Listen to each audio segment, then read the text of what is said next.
Could you please take your seats? We are going to begin.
Thank you very much, Excellencies, ladies and gentlemen, colleagues. Thank you for joining us here at this event. I'd like to call the meeting to order. The event is titled Policy Coherence and Joint Delivery, UN System Support to Low Emissions and Climate Resilient Development. I'm Robert Glasser. I'm the Special Representative of the Secretary General for Disaster Risk Reduction, and I'll be moderating our event today with our distinguished panel. Just to give you an idea of the sequence of events, we're going to start. We're very fortunate to have the President of COP23, Prime Minister of the Republic of Fiji, His Excellency Frank Bainimarama, who will be addressing us as a keynote introductory comments. Then we also have Agnes Lena Niknakampi, who's the Executive Director and founder of Il Palamar Community Concerns Kenya, who will help set the stage for, set the scene with a different perspective. Then we have a distinguished panel whom I'll introduce to you after those initial presentations, and then we'll invite some interventions from the floor, and we'll welcome that. So thank you for being with us. We have a very interesting discussion ahead, I'm sure. It is now my great pleasure to invite His Excellency Prime Minister of the Republic of Fiji, His Excellency Frank Bainimarama, to address us. Excellency.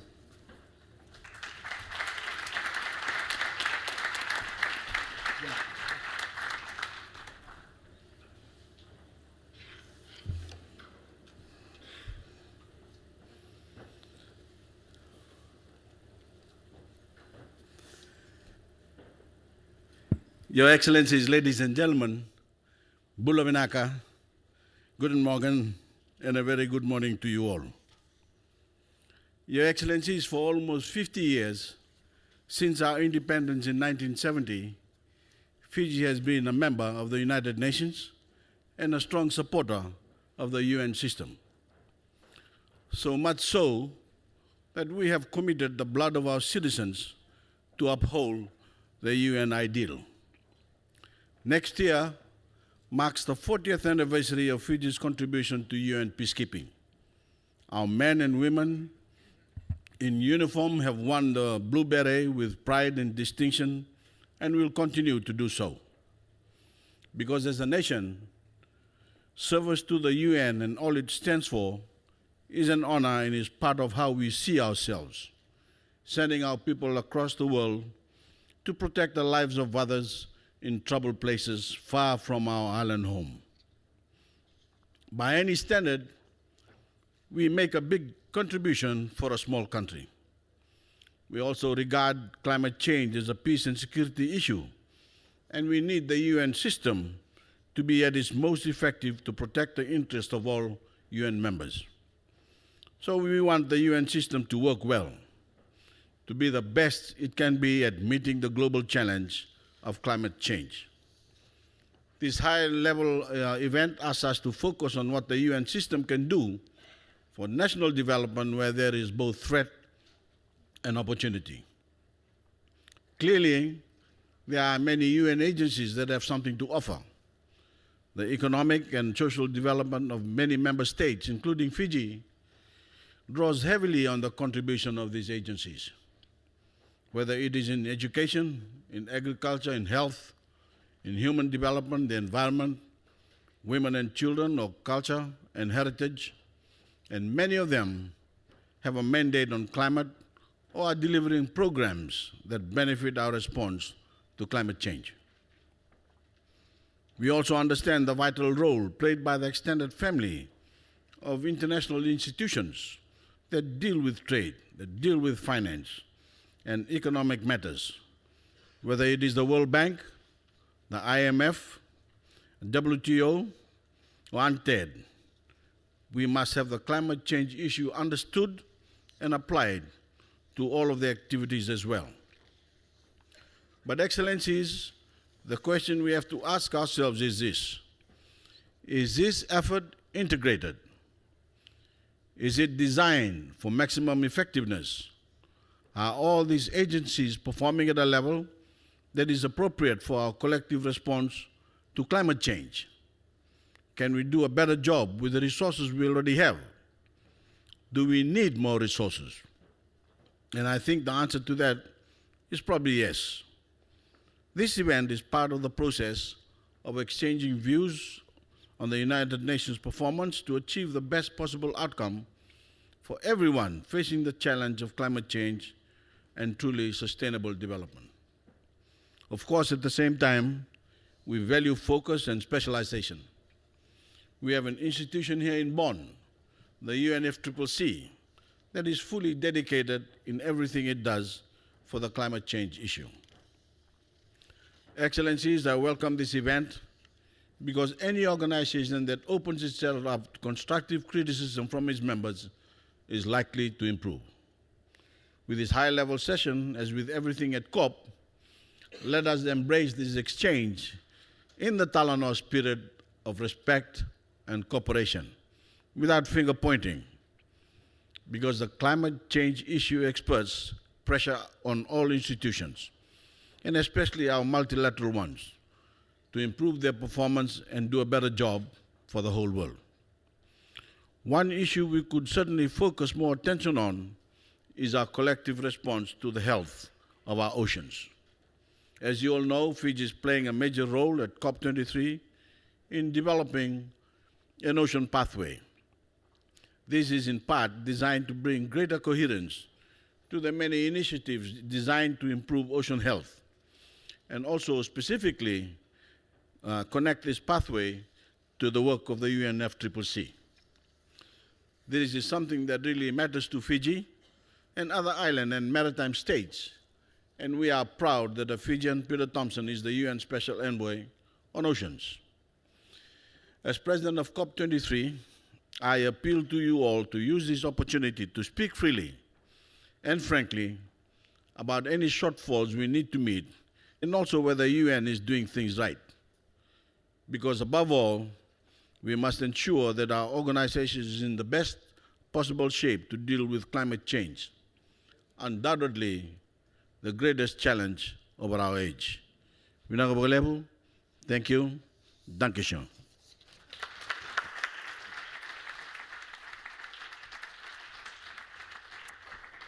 Thank you very much, Excellency, for those welcoming remarks that have really set the stage for us today.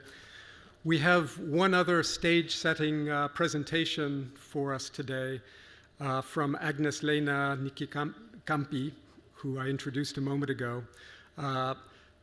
You know, the topic of this discussion, coherence and the role of the UN, we have these three landmark agreements. We have the Sendai Framework for Disaster Risk Reduction. We have, of course, the Sustainable Development Goals, and we have the Paris Agreement, fundamentally the Paris Agreement on climate change. How do these issues get together, come together in terms of coherence? And instead of beginning the discussion at the level of high policy, we thought it was particularly important to understand what impact these things have, disasters, climate, and development, at the community level. And if you imagine, and I'm now using Agnes's words to introduce this, if you imagine you're an indigenous young woman living in poverty in a remote rural settlement, how do the issues of climate change, disasters, and development intersect? How do they affect you? So, Agnes, it is my great pleasure to invite you to join us and share your perspectives on this important issue. Thank you.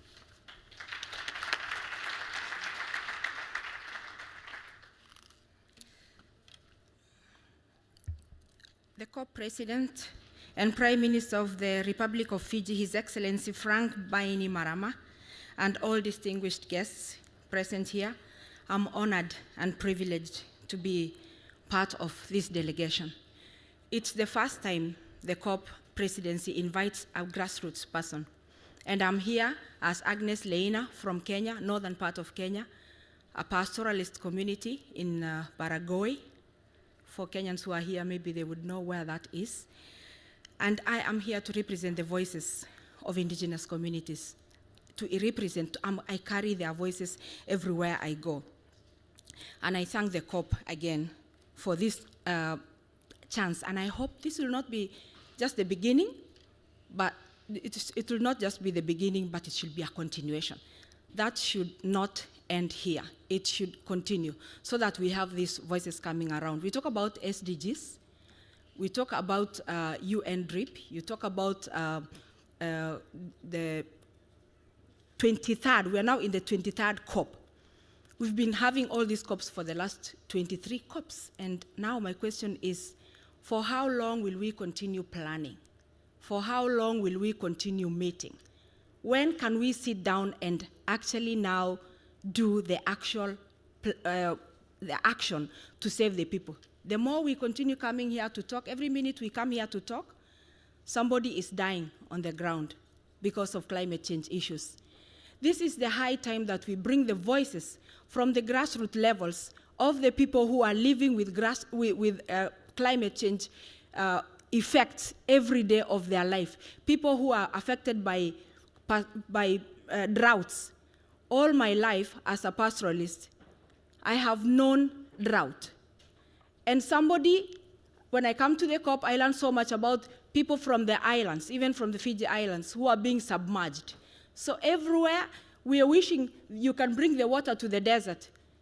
The people from the desert wish that water can come there. And the people who are being submerged by the water wish that the desert can go to them. It's such a diverse world that we live in, and all of them are extreme, and that's why we're talking about extreme weather effects. And people are dying, and we continue planning. For how long can we continue planning? It's time that we actually include and look for sustainable solutions to the problems of climate change. We're talking about women who are affected by climate change every day. Women are the ones who go and fetch water from very long distances. It's really painful. I work for women organizations, and especially girls. Girls drop out of school so that they can go and fetch water for their mothers, especially now during drought. Boys drop out of school so that they can take their cows and camels and goats to far-off places in search of green pastures. So we have all these conflicts that are happening within the grassroots because of climate change. And we can continue talking forever if we do not act. If your money is not going to help the communities to solve their issues of climate change that are affecting them, I wonder what that money is doing.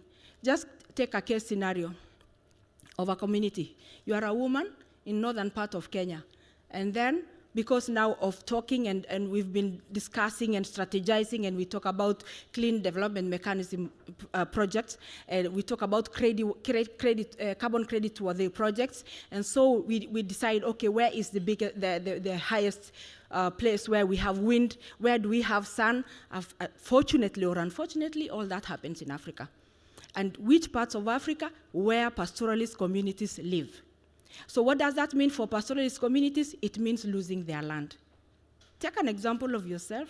You live in that desert, and then suddenly you're told, oh, there is a project coming up.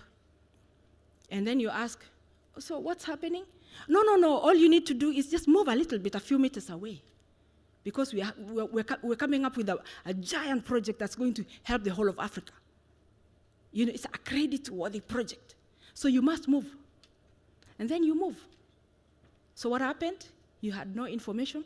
There was no free, prior, and informed consent. And that's one thing that must be taken in effect by the UN. Please do free, prior, and informed consent.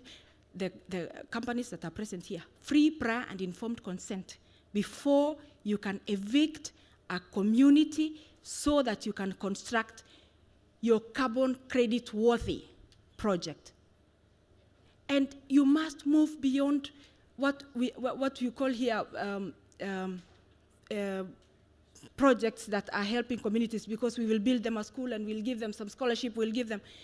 You must move beyond that. It's too little, too late, because the communities are being trampled over like ants. Then we have also UNDRIP. UNDRIP is the UN Declaration on the Rights of Indigenous People. In the UNDRIP, everything about the protection of land for indigenous people is embedded in there. But there is no implementation. We must implement all these things that we are talking about, especially so that we can be able to take care of the communities themselves that are being affected. I was talking about the project. Then suddenly, you have the big project, and then the people will be evicted, and it's not just happening in Africa. Because I can tell you for sure, as an African standing here, there is a new scramble for Africa, because that's where the wind is found. That's where the sun is found. And the companies will look for profit because of their projects. But let us think about the human rights aspect. Let's think about climate justice. It's the reason why we're here. Even as you go to your nations and talk about NAPs, talk about NDCs, do they include the voices from the grassroots? Do they include the voices from the women who are most affected by that climate change? How are you helping them to come up? They also have solutions, by the way. They are not just the victims, but also the solvers of the problem, because they have indigenous traditional knowledge. And they are the best actually to solve those problems. You might actually think you have all the solutions to the world. You don't. They have the solutions. And you just need to document that traditional knowledge. It's there. And that way, when you come from bottom up, we are able to be in the same page, so that we don't always come and just do planning and execution of projects without the people. Nothing about us without us. It has to include participation. The SDG chapter 6 talks about participation, and it's being ignored. That participation should happen, and if it happens, everything will go smoothly. And then the companies must also do financial risk assessment, because if you come there as a company and you want to construct your carbon credit-worthy project and ignore the community, do it at your peril. Because they will go to court, and then you will delay from earning your credits, and that's what you wanted in the first place. But had you involved them from the beginning, you will go together, and you'll go smoothly. And I'm ending by saying that we have, like Paul reminded us yesterday, we had a closing remark, opening to close an event yesterday from Paul of Unilever, and one thing he said, he reminded us of Bishop Desmond Tutu. He was told, how come you have so much hope? And you know what he said? He said, I just don't have hope. I am a prisoner of hope. And that's what indigenous communities are. And that's what we should also adopt. We must become prisoners of hope. There are so many challenges on the way. Let's also talk about the things that have worked. Let us give each other positive energies, so that we learn from the mistakes that have been done by others, and then be able to correct those mistakes and move on from there and act. let us not just continue coming to sit, but let us now act. Because, as I said, we worship, again, we were told by Paul yesterday, we worship a God, an invisible God, but we are very busy destroying the visible things that the invisible God made. So it is a high time that we actually come together and put our efforts together and work together from grassroots to the UN. Let this not be the last time that a grassroots woman is brought to speak at the high-level event like this before the presidency. Let it be the beginning and let it continue. This way, we are headed towards the right direction. I can tell you that, with the spirit of Talanoa. And with the spirit of leaving no one behind, please don't leave indigenous women behind. Don't leave indigenous communities behind. Learn from them. They have a lot to tell the world. Thank you.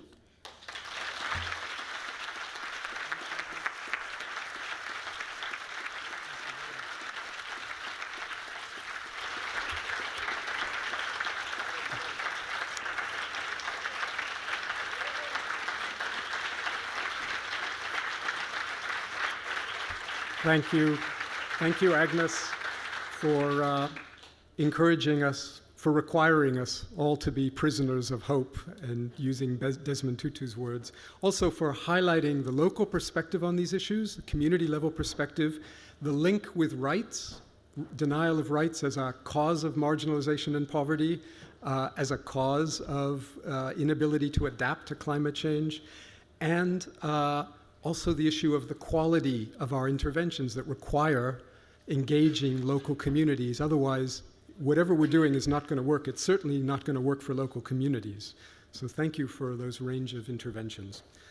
We're now going to move to the panel discussion, and I'd like to just again highlight how, of course, everyone in this room is here because you realize climate risk is growing, is potentially irreversible, and will have enormous human impacts, both in terms of loss of life, as we've seen recently in the Caribbean, but you can look virtually anywhere in the news now and you will see evidence of the changes in record events, whether they're record wildfires in North America or record floods and unusual patterns of flooding in South Asia, where recently we had 40 million people affected by these floods.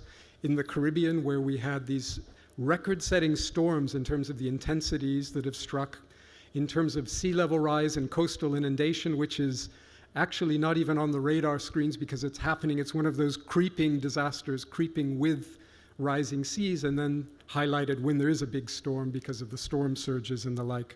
There are so many examples, I won't waste time now to highlight them, but the challenge is that all the other disaster risks, whether they're earthquakes, volcanoes, are hazards that can be addressed. They're not increasing. Climate change is actually increasing the hazards themselves, and at least in human timescales, irreversibly. So that's the closing window of opportunity we have to prevent these disasters. We are very fortunate. I'm going to move now to the chair to facilitate this panel discussion.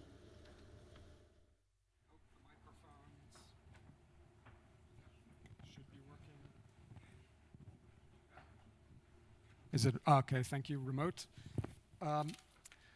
We are very fortunate to have with us today an extremely distinguished panel, and I'd like to introduce them, even though I know you've seen who the panel is, who the panel are, is in our briefing packet that you've had.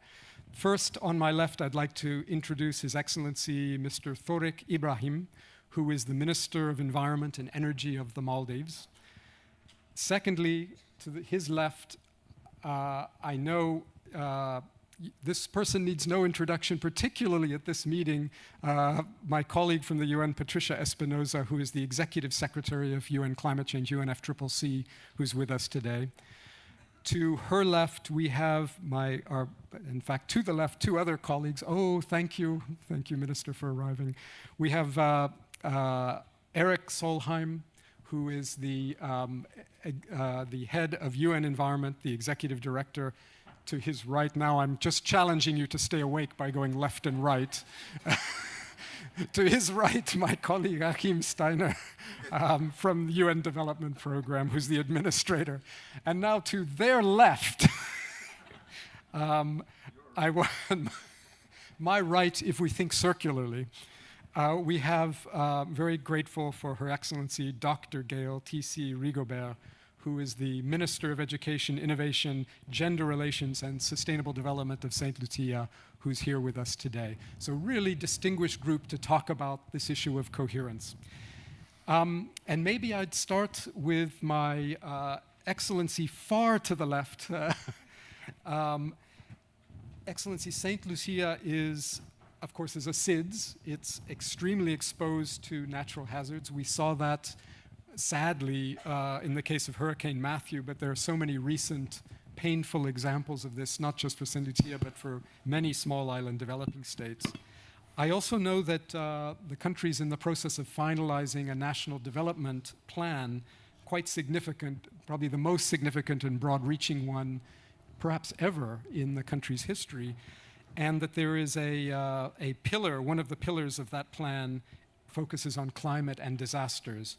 So we're hoping today that you can share with us your thoughts on how the country is building this coherence that we're trying to achieve with development, disaster risk, climate risk, and fundamentally climate risk into its national sustainable development planning. Minister. Thank you very kindly, distinguished excellencies. Good morning, friends and colleagues. Good morning. I sometimes hesitate to begin any presentation with reference to a challenge, but perhaps it makes good sense to tell your truth and from there to determine what the solutions could be. In that regard, therefore, we continue to have a challenge with respect to having all agencies understand that climate action undergirds all that we do. That it is not to be the exclusive domain of any one ministry or department, and that for us to simultaneously speak to or meet our SDG targets and our climate action ambitions, that we need of necessity to bring all agencies onto the same page. That level of harmonization and mainstreaming is not half as easy as it sounds, as you well know. The temptation is always for agencies to continue to behave as if they were independent silos. What climate action affords us is the opportunity once and for all for us to work in tandem across sectors, within sectors, so that we can simultaneously achieve the goals before us. Climate action is not a luxury, it's not an accessory, it is a necessity, it is survival, it is life, it is what we need to do now. And that is why the need for synergy across responsible agencies and government must provide the required human resources to ensure strong and strategic coordination. Thank you very much, Minister. Yeah, I think the points you highlight are really critical. I think, we have two ministers, both from island developing states, and that's no accident because, if you had to identify two sets of communities that are most acutely aware of climate change, it would be small island developing states, one where this is an existential challenge to the very existence of the countries. And you could also probably look at indigenous communities in the North Pole, for example, where, as you know, the poles are warming twice as fast as the rest of the planet, where they're seeing these changes so dramatically. And of course, the rest of us are seeing elements of this change in different parts of the world as well. So thank you for those comments. And I'd now like to turn to His Excellency Thorik Ibrahim, Minister of Environment and Energy of the Maldives, to share with us his perspectives. And of course, the Maldives also is a small island developing state. The minister attended the Sendai framework for the Sendai conference, the World Conference on Disaster Risk Reduction in Sendai that resulted in the Sendai framework. So I know this is an issue you followed from the disaster risk, climate risk, and sustainable development perspective. So first, can you describe for us some of the, just so that we can get a handle on this, some of the bureaucratic, financial, or other hurdles the Maldives have had to overcome to integrate these issues, this coherence to address climate change within development planning and action? And secondly, what are the remaining challenges? I'm sure you've solved many of the problems, but what is it that's out there that are remaining issues and also ones that can't be solved just by the government itself? Of course, climate change is a global problem that needs a global response, but if you can share with us your thoughts on that, that would be great. Thank you. Thank you. I would like to start from the tsunami of 2004 December. That's the biggest disaster that struck Maldives in the recent history. We lost about 80% of our the GDP. We just gone within seconds. About 80 lives lost, and most of the islands are under sea, and couple of islands totally destroyed. So that's where, that's the awakening call for us. And we were not ready for this kind of disasters. So we didn't know actually what to do. The whole communication was lost, and we did not have the infrastructure to attend. So almost 2-3 days we could not attend to the islanders, because our islands are very dispersed, and each island has its own infrastructure, like power and the rest of the things. So it was all gone. So that was a waking up call, and that's where we started. The first thing we said was, okay, let's build better. So that's the first thing that we, as a policy that we took, and that's where we started. Everything we did after that was keeping in mind that we will be building better. So that's where we started talking with our donors, and that's where we started working together. We initially thought what was happening initially was everybody was working in silos. So we did not know what the other organizations are doing. So one of the things we did was we got everybody together, all the organizations, all the donors, everybody together, and worked in one location, in one area, in one building, where we all worked together. So we knew exactly what all the donors, all the government agencies, and all the implementers are doing. So I was lucky enough to be the head of disaster on the reconstruction effort, and where we managed to start building, moving people to the other islands, and we started building back better. One of the things that we managed to do very well was, as the term was, the resilient island, where where some islands was totally destroyed. We built back better with standards. We got building standards, and that's where even now, if you look at people, it's a place where it's well planned, and people are living happily. But there are still issues that we need to make sure that for the sustainability of this. So Maldives has come up with issue to address this issue. Maldives has come up with a disaster bill, so which we are working on, and so it will widely focus on the policy governance issues to address the disaster risks in Maldives, because we cannot afford any such disasters like that to happen in Maldives, because every time such thing happens, our development will go back for another about 20 years back. So what we feel is that islands like Maldives, countries like Maldives, we need to start thinking about disasters, and we need to make sure that the infrastructure stands during the disasters, and we can actually immediately get back and start our work immediately. Otherwise, we will not be able to. That's what we have seen in the recent disasters in the Caribbean. Some of them still they are suffering. They have not come back. So I think it's important that we have a system in place in order because disasters are happening, and we know that climate change is happening.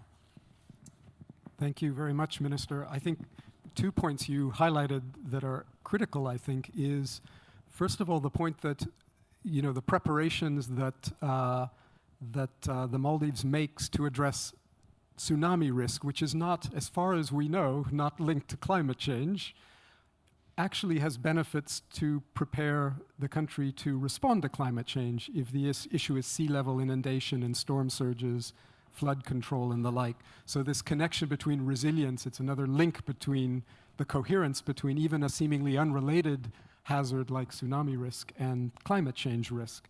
And second, the point you made about getting everyone together, the silos.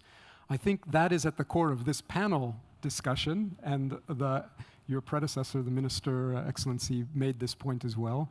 It's at the core of the UN reform, and I know Akim will probably highlight this issue, and Eric maybe as well, this issue of the coherence and integration, and it's really fundamentally at the core of a government preparing for this fundamental challenge that we all face in the years ahead. And that's a good segue to my colleague Patricia Espinosa, the UNFCCC Executive Secretary. Patricia, from your unique vantage point, both as the head of UNFCCC, but also your extensive experience in government, can you share with us your thoughts on how the Sustainable Development Goals and the climate change agenda can best be integrated in the national development planning, and also your views on how the UN system can support these efforts, how it should support it? And I think our other colleagues from the UN will build on these comments as well.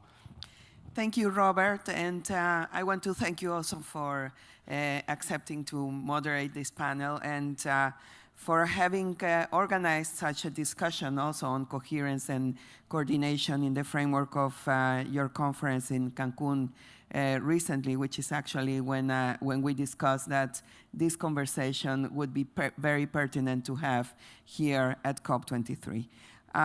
Well, coming from government and taking into account that the path that is set in the under the Paris Agreement and the Sustainable Development Goals is really about a whole transformation of society. So in that regard, I think that we need to focus on how can countries, how can governments really make this transformation? And in my view, the only way that that transformation can happen is if we integrate all these goals, all these agendas into the national development plans. Now that is really something that is very difficult to do because coordination and integration of efforts is actually a challenge in every institution. And that's the case of the UN system. That's also the case of national governments. But let me tell you, in trying to think about this very complex issue, how to translate all those very general frameworks into reality, I always go back thinking on an example that I saw in the late 90s in my own country, Mexico. And it was about the implementation of the World Summit for Children's Goals. And there was this World Summit for Children that established 10 goals for all the countries to deal with the most pressing needs of children. And at that time, what the then President Zedillo made, he organized a national committee, first only with the federal government, where he put together all members of the cabinet, including, of course, finance, but not only health, education, social development, everybody was there. Infrastructure, everybody had to be there. And so he organized then this committee, and everybody had to publicly report on their progress every 6 months. This committee then grew, and it included then later civil society organizations, foundations. Then it started also, the governors of the different regions in the country started also to want to become part of the movement. All of this a very correct political agenda. Then the majors. It became really a national agenda. It became a national movement. Today, I'm not saying that all the needs of children in Mexico are fully covered, but it is a national priority. There is nobody that can say it is not a national priority. And the situation of children really improved a lot. So in this case, I think that what we need to do is to be helpful to the countries doing that, integrating that. And there is not one single scheme or one single solution, because it depends on the political, social realities of each country. But I would say that there are some general guidelines. It really needs to be done in a cross-sectoral way. It needs to be done with the participation of civil society, of public sector, of private sector, of academics. We need to really integrate all the actors. So what is the role, in my view, for the UN system? I think the UN system needs to become the bridge builder between all those actors. Needs to be supportive for countries to integrate those efforts nationally. And of course, for that, the UN needs to integrate its efforts and really learn to work together. Yes, there will be very important projects still to be done by the different UN entities. But at the end, what I believe we really need to do is to integrate and to become a good platform so that countries can make this integration at the national, regional, and local level. And I'm very, very glad that I can count on all of you, my colleagues in the UN system, to work in this very challenging agenda. Thank you. Thank you very much, Patricia. I think that point about leadership is really key. I've seen this as well. The head of state cares about the issue. It will happen in government. And often that caring is linked to a past experience the head of state has had with a disaster. For example, Prime Minister Modi, who's been leading in India on this issue, was in charge of recovery for the Gujarat earthquake. And there are many leaders, including President Peña Nieto, I think, who has been very passionate on this issue. The other area is countries that have recently suffered a major disaster. That is, of course, a tragedy, but it also creates an opportunity because there's political will to bring the silos together and require action, and there's political heat. But I think those are two really key issues, and as well the connections between it's not just the community level that Agnes pointed out, but it's a range of stakeholders, the private sector, science and technology, and many others. So thank you very much, and for your leadership on this issue as well. Let me now turn to my colleague, Eric Solheim, Executive Director of UN Environment. You know, we talk about the links between these issues, and one perfect example of that is coral reefs, which are a natural barrier to storms, these major storms that can wipe out GDP. But they're, of course, also under great threat from climate change due to warming of the oceans and acidification. And of course, so this is a perfect example of the links between environment, disaster risk, climate change, and sustainable development. So I wonder if you can share with us how UN Environment is drawing these connections both within the UN system and with member states to support kind of coherence around these issues. There are clearly such critical intersections. Eric. I'll be very happy to do that, but allow me before that to make a case study about leadership, because I think that's, I mean, as my friend Minister Ibrahim said, and Patricia and you all said, leadership is at the core. If the leaders of government, meaning presidents and prime minister, do not lead, it's very limited what we can achieve. And if there is one case study of fantastic leadership, building upon the tsunami in 2004, at the time I was working in Sri Lanka, your neighbor, but the main cause of suffering after the tsunami was in Aceh in Indonesia. It was very bad in Maldives, bad in Sri Lanka, but in Aceh, 200,000 people died in 1 hour. There is hardly any natural catastrophe of that magnitude anywhere in the world.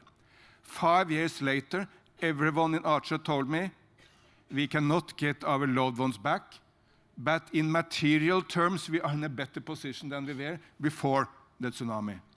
What happened? President SPY, or Yudhoyono of Indonesia, took the lead.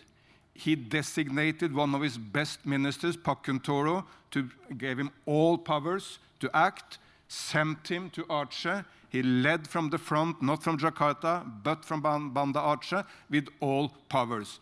And he brought together the UN, NGOs, all the bilateral donors. 1/3 of the money came from Indonesia, 2/3 of the money came from the internationals. But we were all told one message, which is, this is Indonesia. We decide, not you. If you want to do something we do not want, well, you go somewhere else. There are so many other places to help. Please don't come here. Then you can help someone else. If you want to be helpful here, you do what we want you to do. And then he told the Americans, you can help us building hospitals. The Japanese, you may help us making the roads. The Norwegians, you may help restoring the forest, whatever it may be, but all under the leadership of Pak Kuntoro and Indonesia. And it worked out miracles.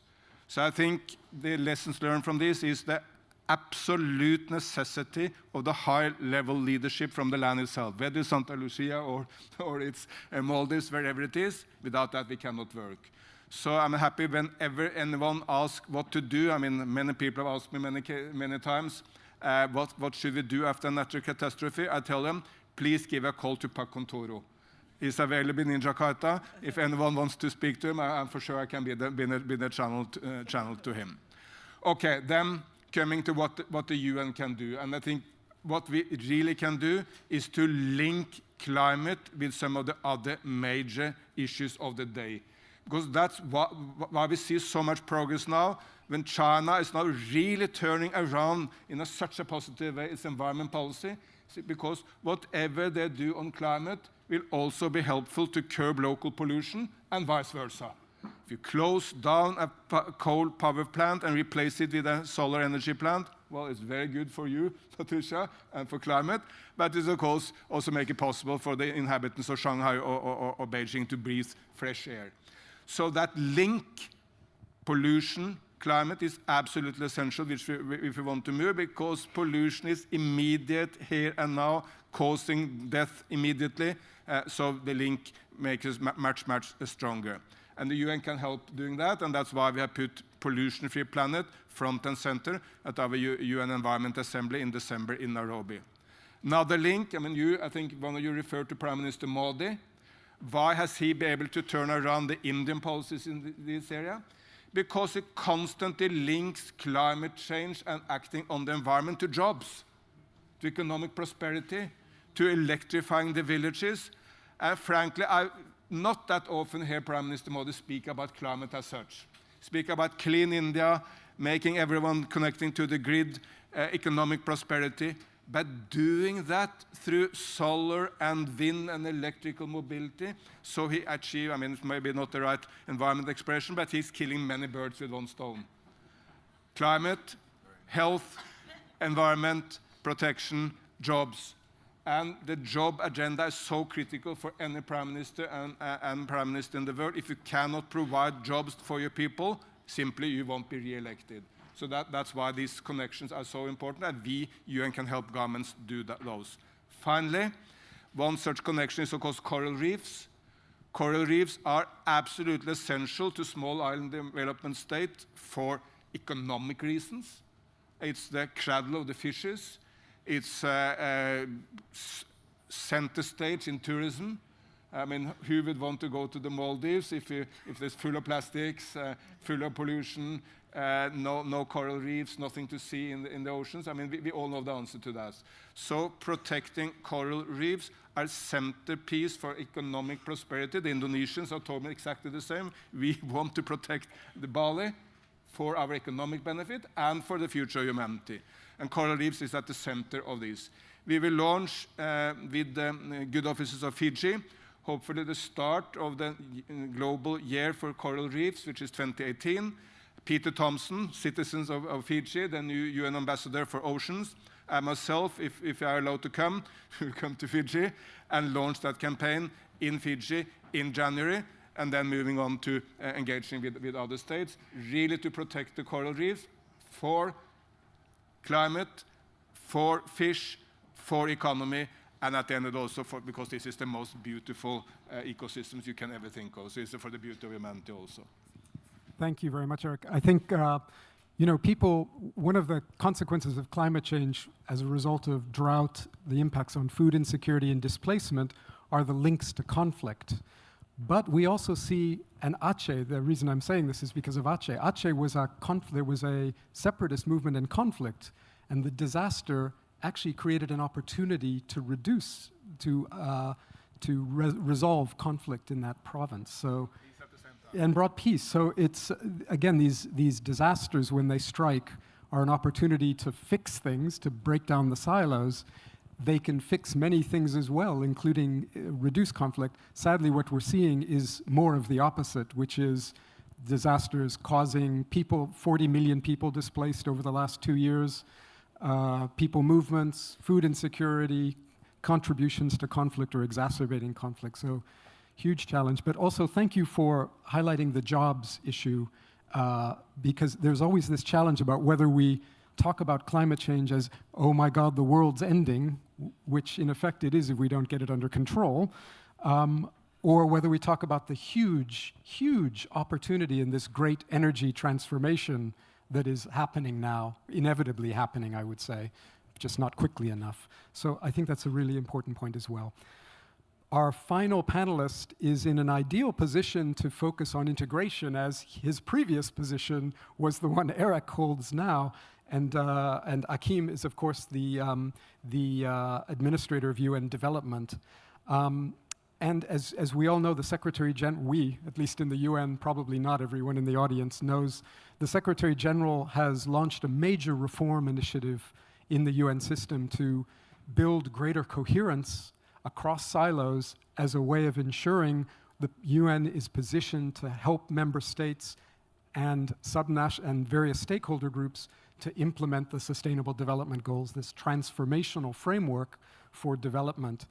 And I guess the question that I was going to pose to Akim is, how will the UN reform, this UN reform system, help us build this greater integration, cross-sectoral approaches, particularly in terms of these cross-cutting challenges like climate risk, disaster risk, and sustainable development more broadly?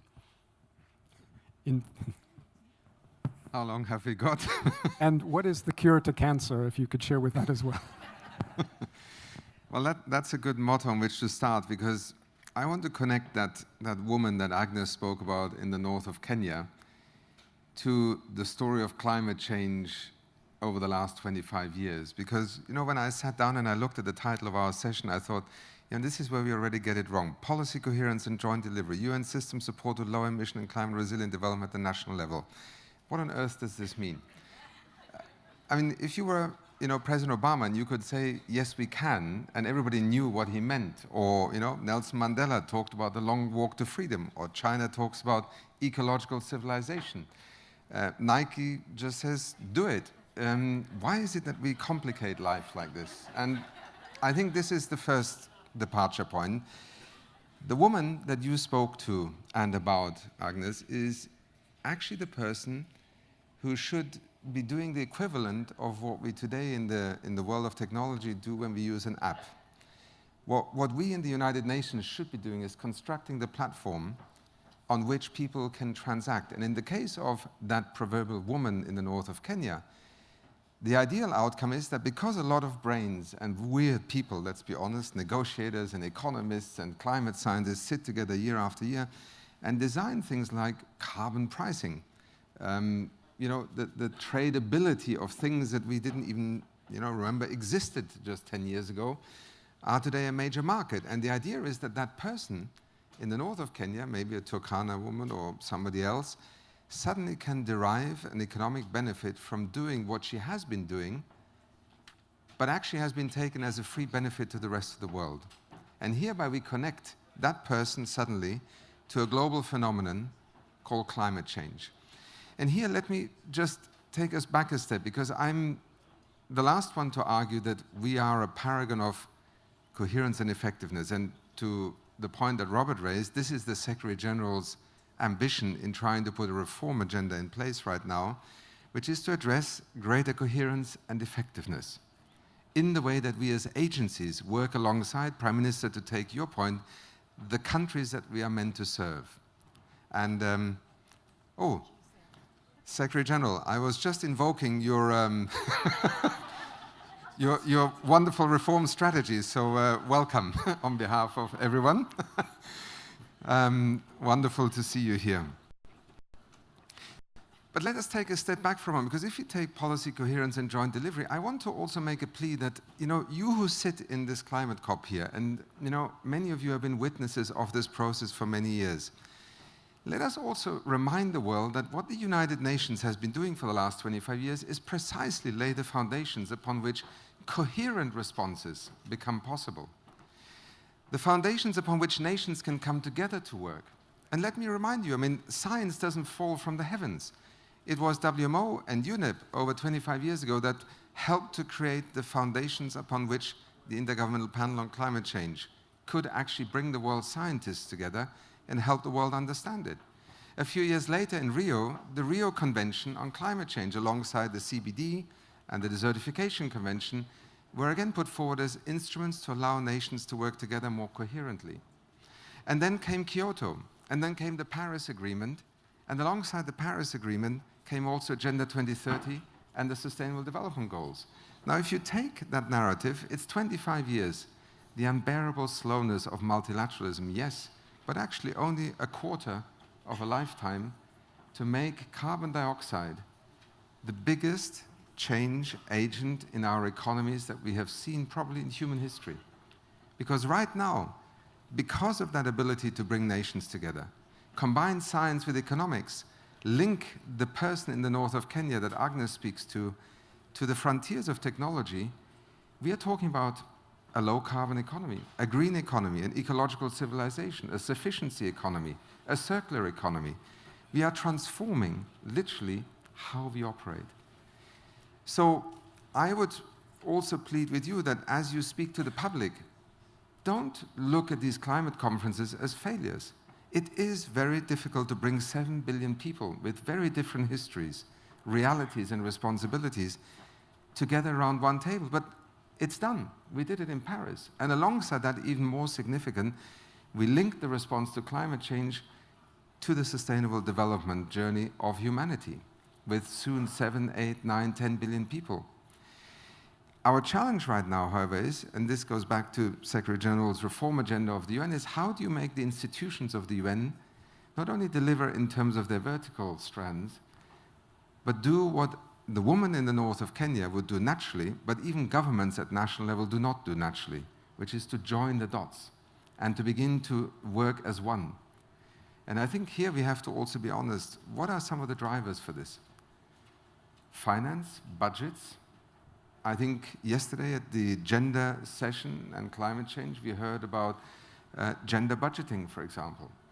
One of the arenas in which we work together in the UN system with many governments now is climate budgeting.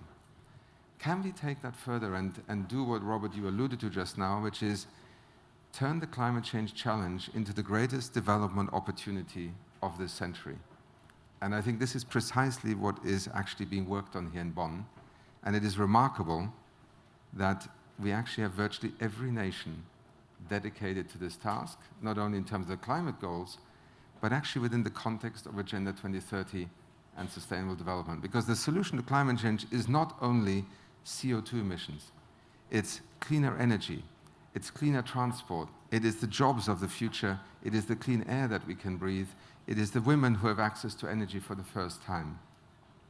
When we manage to combine that, then indeed we have the breakthroughs. And I think in taking you for a moment back to the history of climate change and the UN, let us also look at the strength of this system, that it has actually enabled us to arrive at the point at which we are.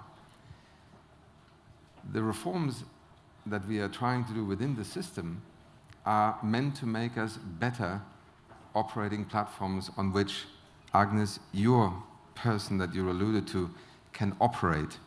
And she may never understand what on earth is this clean development mechanism, but if we can make the connection between a global capacity to trade on carbon or to finance the benefits that she is generating in the north of Kenya for the rest of humanity, then we have achieved the breakthroughs that this whole process is about. Thank you. Thanks, Hakim, for highlighting a number of issues, including the communication issue. I would bet a very small percentage of the communities around the world know what the Sustainable Development Goals are, let alone Sendai Framework for Disaster Risk Reduction. So yes, the question of the relevance and how we communicate is really key.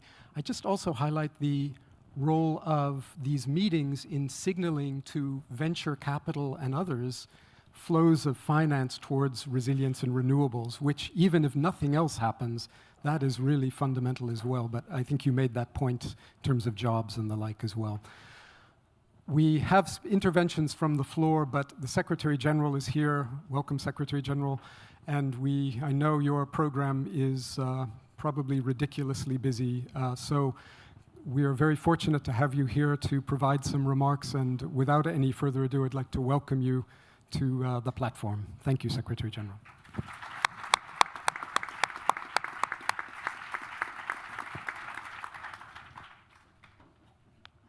Dear friends, I'm going to do something I've always hated when I was sitting on that side of the room, which is to come to say a few words and then to leave, which I think is terribly unpolite, and I apologize for that, but I am given no alternative because we have a very tough program. When I look into what is happening here and look into the role of the UN, I see two areas, one that is very relevant to your debate, but another area that is clearly linked to coherence and clearly linked to the need to be able to speak with one voice. And that voice is the voice of the citizens of the world, is the voice of those that are not constrained by the legitimate interests and limitations that each country, each government might be able to express in a negotiation like the one we are having. But someone must speak on behalf of the citizens of the world and must convey on behalf of those citizens in a unified way a message that at the present moment needs to be a message of urgency and ambition. I mean urgency because we were all very happy with the Paris Agreement on climate change. We are all very happy with the fact that we have the Sustainable Development Goals. We are very happy with a number of other very important achievements that global diplomacy was able to perform last year in a world where, unfortunately, it is very difficult to come together. So this is quite remarkable. But we need to say that what is happening now proves that what was achieved is not enough and that we need to act very quickly.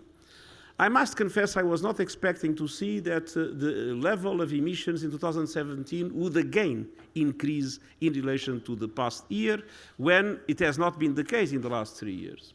And to know that we have reached now levels corresponding to what has happened 800,000 years ago.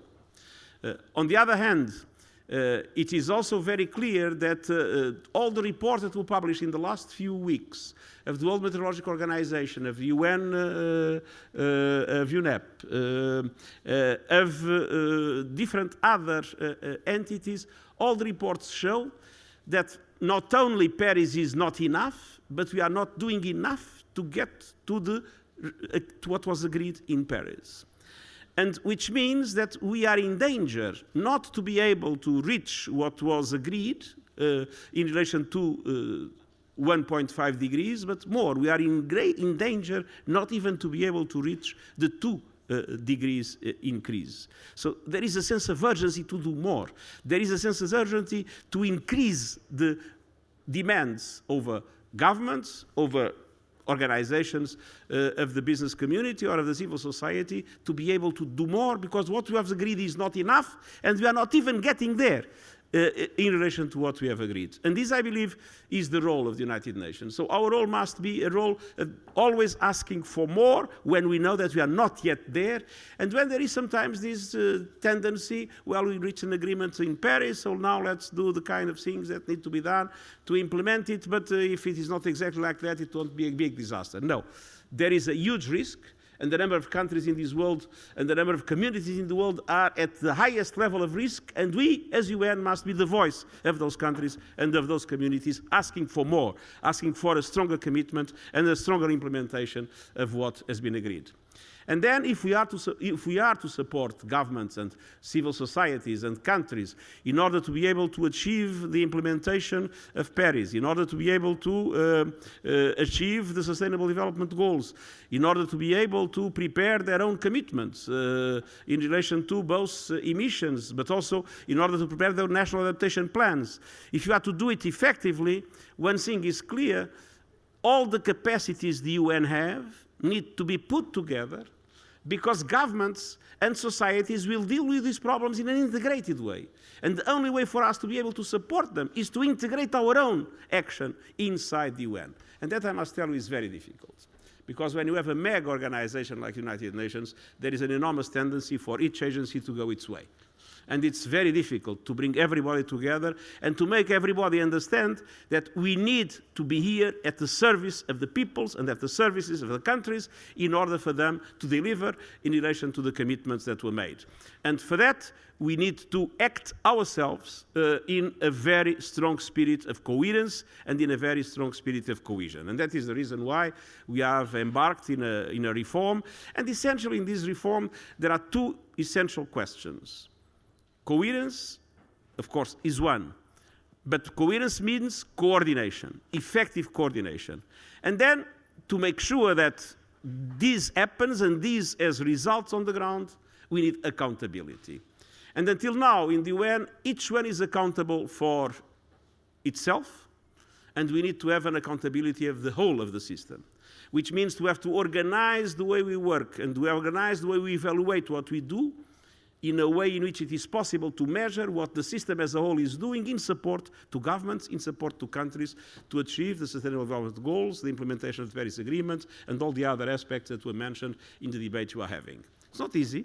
There is always a trend for things not to be done in this spirit, but we'll do everything to make sure that it happens, and we'll do also everything to make sure that the UN is loyal to the peoples of the world that have no other voice, to the peoples of the world that are not looking for the minute aspects of the compromise in which each country might get a little bit better than the neighbor, but speaking to those that believe that what we are doing is not enough, that we need to do more, but that we need to make sure that climate change, that is today the most important threat facing humankind, that climate change doesn't become the disaster of the humanity in the 21st century. Thank you very much.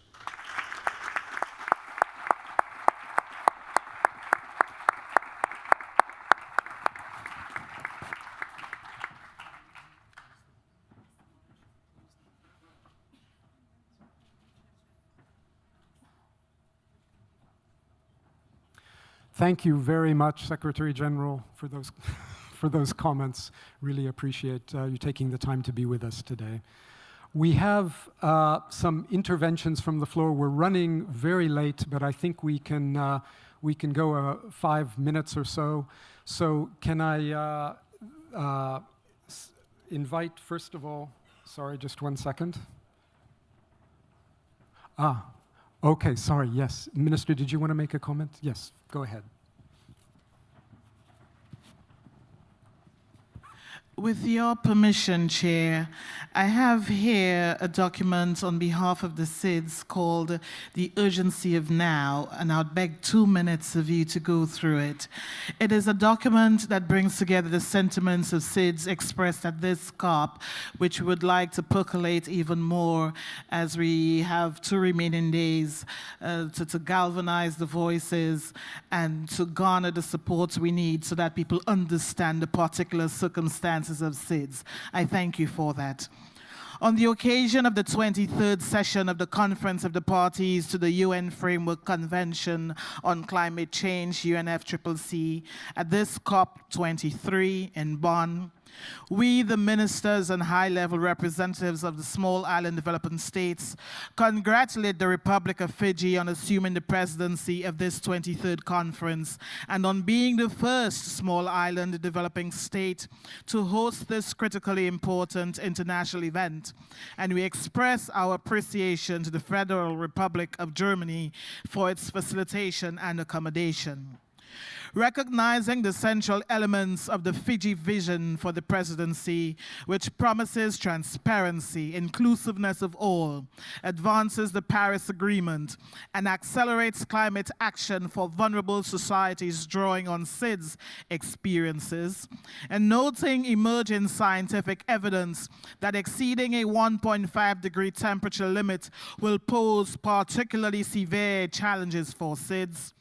Recognizing with concern the continued difficulties SIDS continue to experience in negotiating the modalities for accessing international climate finance facilities, and recalling Article 9, Paragraph 9 of the Paris Agreement, which calls for, and I quote, efficient access to financial resources through simplified approval procedures and enhanced readiness support for developing country parties, in particular the least developed countries and small island developing states, in the context of their national climate strategies and plans, end of quote. Recognizing the devastating impacts of climate change, especially extreme weather events on SIDS, and the concomitant need to rapidly build resilience. Reiterating long-standing concerns about the unfair classification and graduation of developing countries, in particular SIDS, based on GDP. Noting with appreciation the ambitious NDCs submitted by SIDS and their commitment to implementing them. Further noting the need for adequate support for the implementation of these nationally determined contributions, and noting the particular vulnerability of SIDS to the impacts of climate change, and in this regard, the importance of comprehensively addressing loss and damage, and recognizing the urgency for action in light of the unprecedented impacts of the 2017 hurricane season in the Caribbean. We, the small island states who are party to the climate accords, further endorse and support the call of the Pacific small island developing states for the financing of resilience building, and endorse and support the call of the Caribbean SIDS for continued championing of the effort to limit global temperature rise to 1.5 degrees Celsius above pre-industrial levels, and call for the simplification of the modalities for accessing the international climate finance mechanisms, call for establishment of a fast-track mechanism for resilience building in SIDS, call for reviewing the graduation criteria based on GDP, and support the move to an index that realistically reflects the special circumstances of SIDS in the context of climate volatility. Call for increased financial and technical support for the importance of NDCs of SIDS, and further call for increased attention to loss and damage in order to create a link to other financial mechanisms of the Convention and to undertake annual reviews of loss and damage. We reiterate the common vulnerability of SIDS and support the coalition that calls for harnessing much-needed assistance for small islands, mitigation and adaptation efforts, and advance the climate agenda. Recent disaster impacts, particularly in the Caribbean and Pacific SIDS, highlight the volatility of global climate and punctuate the urgency of now. Thank you. Thank you. Thank you for sharing that message with us. And the SIDS are really the canary in the coal mine, because the existential risk that you describe essentially in that is actually an existential risk for all of us over time if we don't get this problem under control, but most urgently in the case of small island developing states and least developed countries. So thank you very much.